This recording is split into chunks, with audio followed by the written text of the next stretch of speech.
Part of the solution is drilling for oil and gas. We've authorized the oil companies to drill on close to 70 million acres of land onshore and offshore. So far they've exercised, I think, less than 25% of those lease opportunities, and they need to take full advantage of the opportunities that they have. We've recently opened up additional offshore lands off of the coasts of Louisiana and Florida. Those need to be fully developed. In addition to that, I think most of the oil that we produce in this country should stay in this country. And finally, to the extent that we realize royalties and tax revenues that flow from these leases of oil land, those monies should be used to help pay for biofuels research, to pay for research on wind and solar, other renewable forms of energy, to reduce our reliance on foreign oil, and especially to reduce our reliance on fossil fuels.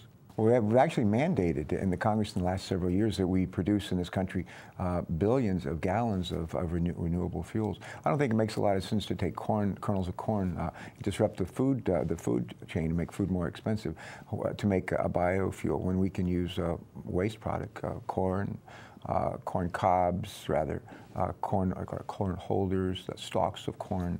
We can use wood chips, any variety of switchgrass stuff that's not going to be used for anything else to create biofuels. It doesn't drive food prices. And we're getting to the point now where we can create biofuels that create a whole lot more energy than is used to create the biofuel, and super biofuels that actually dramatically reduce greenhouse gases as compared to gasoline. So there's a great deal of potential here. We need to fully exploit it. You know, the DuPont company right in Delaware is a leader in the world in terms of creating ethanol out of waste products. Corn stalks, wood chips, and that kind of thing.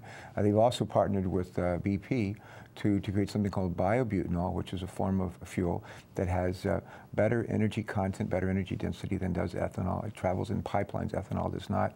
Biobutanol, the DuPont product, also mixes better with gasoline at different temperatures. Ethanol does not. So it's a sort of the next generation of super biofuel, and it has a lot of promise for us and for the world. Biofuels, to the extent we get away from creating biofuels out of kernels of corn, biofuels can reduce our reliance on foreign oil.